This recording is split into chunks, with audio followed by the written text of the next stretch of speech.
The man assigned to the bed next to Billy's was a former infantry captain named Elliot Rosewater. It was Rosewater who introduced Billy to science fiction, and in particular to the writings of Kilgore Trout. Kilgore Trout became Billy's favorite living author, and science fiction became the only sort of tales he read. Both Billy and Rosewater had found life meaningless, partly because of what they had seen in war. So they were trying to reinvent themselves in their universe. Science fiction was a big help. Trout did something which some people might have considered eccentric. He called mirrors leaks. It amused him to pretend that mirrors were holes between two universes.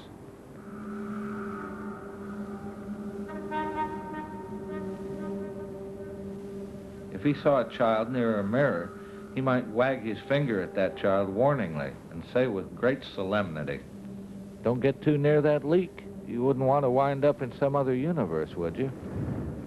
I've often had characters in a novel refer to Kilgore Trout stories and summarize them in a couple of lines.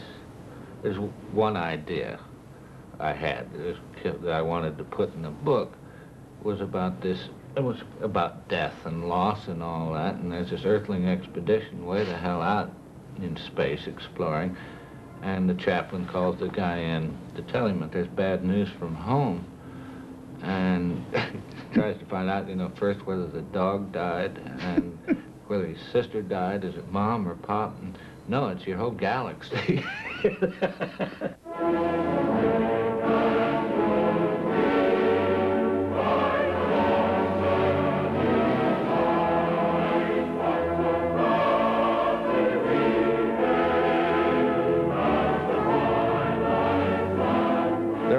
Quadrillion nations in the universe, but the nation Dwayne Hoover and Kilgore Trout belonged to was the only one with a national anthem, which was gibberish sprinkled with question marks.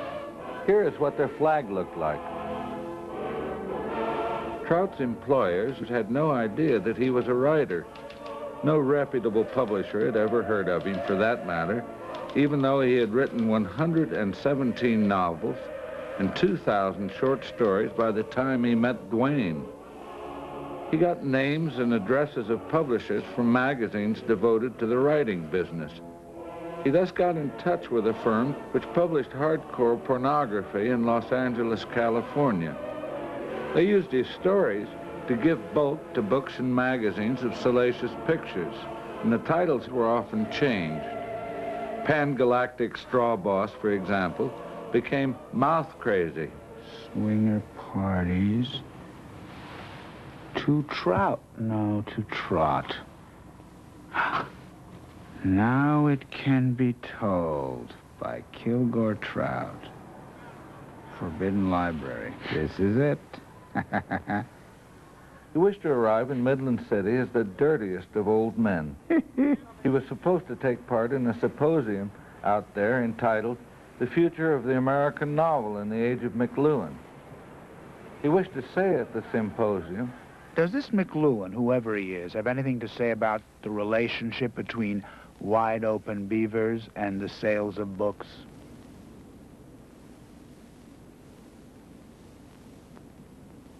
For one reason or another, I found it very congenial to write short episodes, short essays, and to separate these by some typographical device.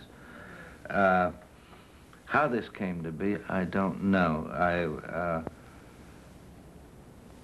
Perhaps because of my newspaper training, the newspaper stories are quite short, and once I was through with a story, that, by God, was the story, and there was no more to say. I may pace myself that way. Also, I am fond of jokes. And so my books have tended to be mosaics, being comic novels rather than tragic ones. I learned while studying anthropology that the obsessions vary from society to society, that a society will focus on one need or another that all human beings have.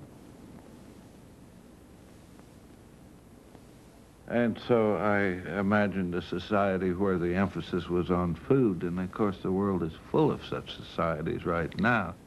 This is how you make the pink teacup cornbread. First, you add your milk. Next, you add 2 eggs, a little water. Then you add your baking powder. Beat it very, very well. Then you put it into the oven, 400 degrees. That is the way that we make the pink teacup cornbread. You'll like it if you just try it now. I experimented with putting recipes in Dead-Eyed Dick, which is an extremely gloomy book. It just suddenly struck me as a very funny idea. I already had the character a very good cook, and in experimenting with him, I had him tell the recipe of something he was particularly proud of. It looked very funny on the page. Also, it looked very appetizing. And I realized that this worked as well as music often does in some dramatic production. It's lovely to hear the melody and the relief, and a recipe worked the same way as almost everybody is crazy about food.